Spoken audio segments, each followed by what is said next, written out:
Hey everyone, and welcome to The Explainer.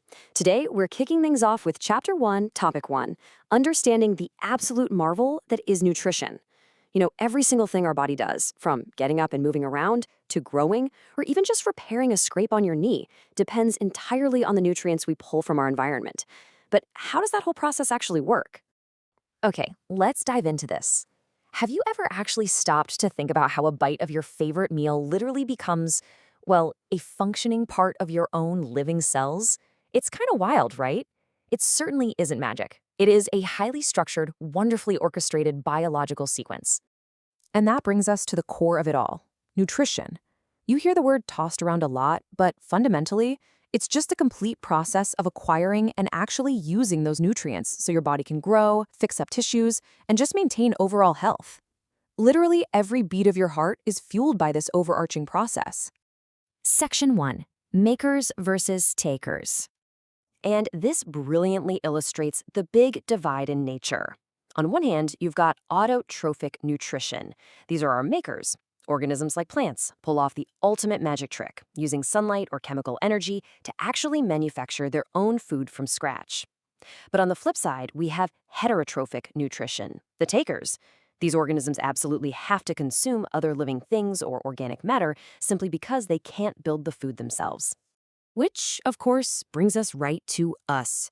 The simple, unavoidable truth is that all animals, humans definitely included, just cannot manufacture their own food. Because we're strictly heterotrophs, we have to extract what we need by consuming things in our environment. And to handle that efficiently, our bodies evolved a highly specific, multi-step system to deal with whatever we decide to eat. Section 2. The 5 stages of animal nutrition.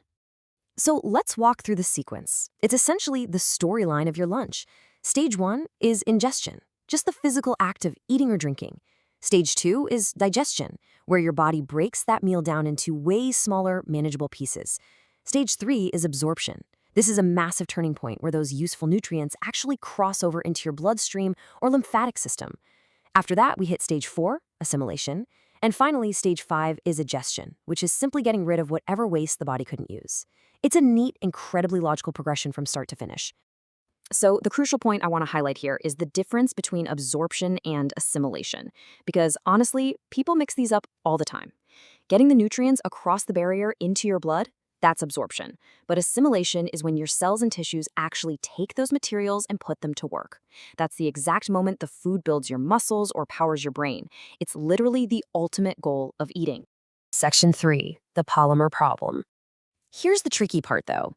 The food we eat is fundamentally made up of massive, clunky molecules. Think of it like a giant, super complex Lego castle.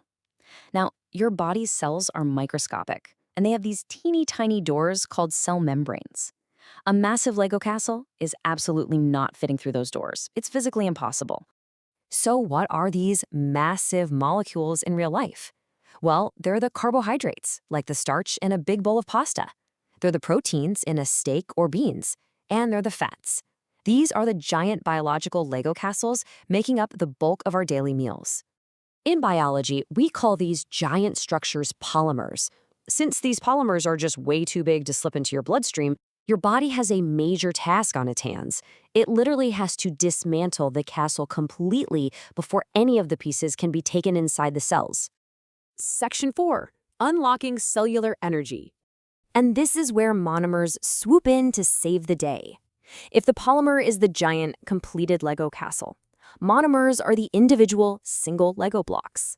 They're the small, soluble units that your digestive system has worked so hard to break apart. And because they're finally small and soluble, these monomers can slide right through those cell membranes to be utilized. Now, what's really interesting about this is how beautifully they map to one another. Those huge, starchy carbohydrates, they get chopped down into simple, tiny sugars. The massive, tangled proteins get dismantled into individual amino acids. And those big fats separated right into fatty acids. This chemical transformation is literally the core of digestion. Without it, all those great nutrients would just pass straight through us, doing absolutely nothing. Which leaves us with one pretty massive lingering question. Now that we understand exactly why food has to be broken down from giant polymers into tiny monomers, what's the actual biological machinery doing all the heavy lifting? Like, what does the human digestive tract actually look like to pull this incredible feat off, stage by stage? Well, I'm going to leave that right there for you to ponder. Thanks for hanging out with me for this explainer, and definitely keep wondering about all the amazing science happening inside you every single day.